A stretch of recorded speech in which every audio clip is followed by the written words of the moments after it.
رب العالمين،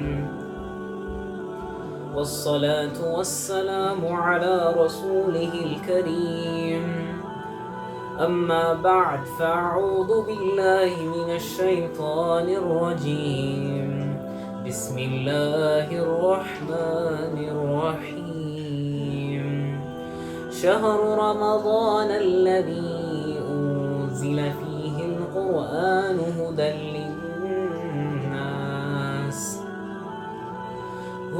للناس وبينات من الهدى والفرقان. صدق الله العظيم، وصدق رسوله النبي الكريم، ونحن على ذلك لمن الشاهدين والشاكرين، والحمد لله رب العالمين. قابل قدر بزرگ اور دوستوں، اللہ تعالیٰ کا شکر و احسان ہے کہ اللہ تعالیٰ نے ہم سب کو اس مبارک مہینے کے چند اعمال کرنے کی توفیق عطا فرمائی ہے. اللہ تعالیٰ کیے ہوئے اعمال کو قبول عطا فرمائے اور کرنے والوں کے اعمال قبول عطا فرمائے، اور آگے جو اعمال کر رہے ہیں ان کو بھی اللہ قابل قبول عطا فرمائے. اللہ تعالیٰ ہم سب کو اس مہینے میں امن اور سکون اور سلامتی کے ساتھ رکھے. اللہ تعالیٰ کا شکر و احسان ہے. تو رمضان ایسا مہینہ ہے جس کا نام خود اللہ تعالیٰ نے رکھا ہے، جس کو اللہ تعالیٰ نے دوسرے جز میں ذکر فرمایا ہے شہر رمضان.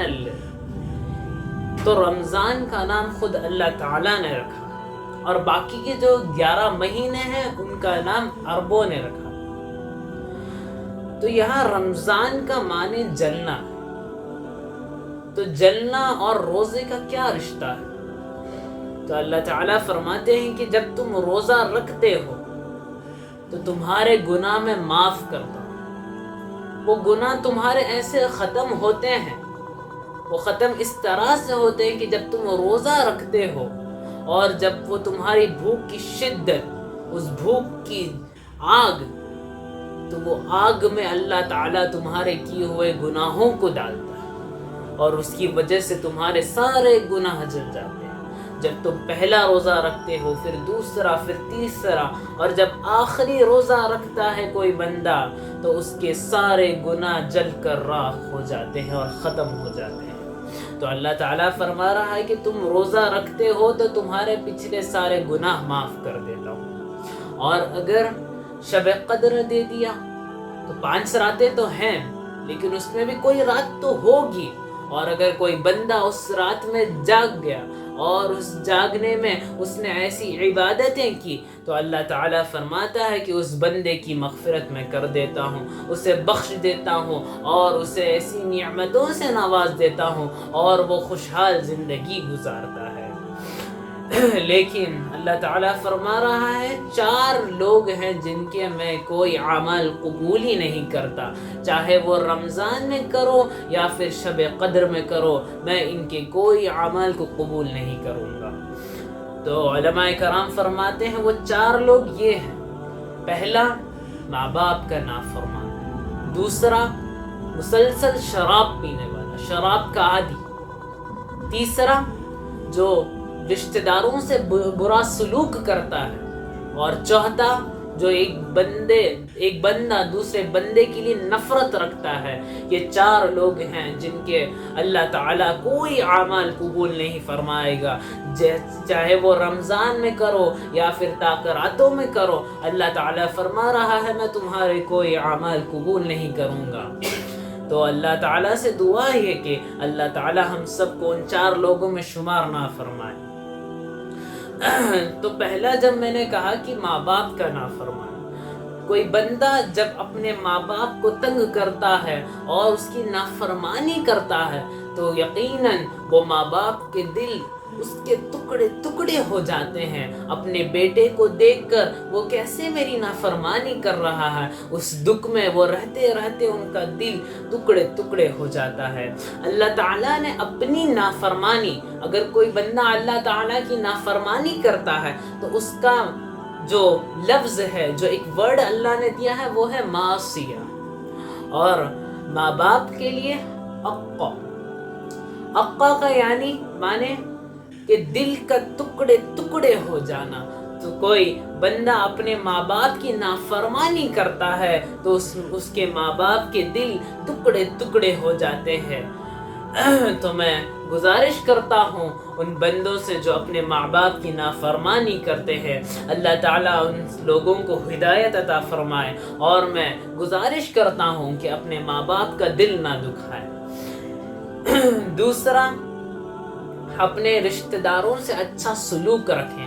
اگر تمہارے اندر اخلاق ہوگا تو یقیناً وہ تمہیں دعائیں دیں گے.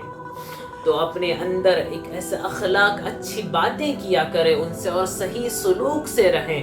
اگر چاہے کہ وہ غلط ہیں، چاہے کہ وہ برے ہیں، لیکن تمہارے دل میں یہ ہونا چاہیے کہ تم ان سے اچھے اخلاق، اچھے انداز میں بات کرو. اور دوسرا، اب ایک دوسرے کے اندر نفرت پال کر کوئی بندہ بڑا نہیں ہو جاتا. اگر کوئی بندہ دوسرے کے لیے نفرت رکھتا ہے تو اس کا دل ضرور گندا ہوتا چلا جاتا ہے. پھر وہ گناہ کے راستے کھل جاتے ہیں اس کے لیے. پھر وہ دوسروں کو تکلیف پہنچانے میں تو اتر آتا ہے. وہ نہیں دیکھنا چاہتا کہ اس کے جو بندے سے وہ نفرت کرتا ہے کہ وہ آگے بڑھے، یا پھر وہ کچھ اچھا کام کر رہا ہے تو اسے وہ کرنے نہیں دیتے. یہ کیا ہے؟ یہ نفرت ہے. اور دوسروں کو تکلیف دینا یہ تو بہت بڑا گناہ ہے. تو اللہ تعالیٰ سے دعا کرتا ہوں کہ اللہ تعالیٰ ہم سب کو اچھے اعمال کرنے کی توفیق عطا فرمائے اور ان 4 بڑے گناہوں سے ہم سب کی حفاظت فرمائے. اور جو لوگ صدقہ دیتے ہیں، جیسے مثلا اگر کوئی شخص مالدار ہے اور اپنے پیسوں کے کچھ حصے میں سے، جیسے اس کے پاس 2 لاکھ ہے، اگر اس نے 1 لاکھ غریبوں کو دیا، اور دوسری طرف ایک شخص ہے جس کے پاس صرف 100 روپے ہیں اور وہ اپنے پیسوں کا آدھا حصہ کر 50 روپے بھی اگر کسی غریب کو دیتا ہے، تو قیامت کے دن اللہ تعالیٰ اس 50 روپے دینے والے کا جب وزن تولیں گے تو 1 لاکھ سے بھی زیادہ اس کا اجر ہوگا. تو میں گزارش کرتا ہوں کہ آپ لوگ اب غریبوں کو، مسکینوں کو مدد کیجیے، جس کی وجہ سے آپ کی زندگی یقیناً خوشحال ہوگی. اللہ تعالی ہم سب کو غریبوں کی مدد کرنے کی توفیق عطا فرمائے. اس مہینے میں اللہ تعالی ہم سب کو اچھے اعمال کرنے کی توفیق عطا فرمائے اور اس مہینے کو امن اور سکون اور سلامتی کے ساتھ گزارے، اور ایسے اعمال جس سے اللہ تو راضی ہو جا، ایسے اعمال کرنے کی ہم سب کو توفیق عطا فرمائے. آمین. وآخر الدعوانا الحمد للہ رب العالمین.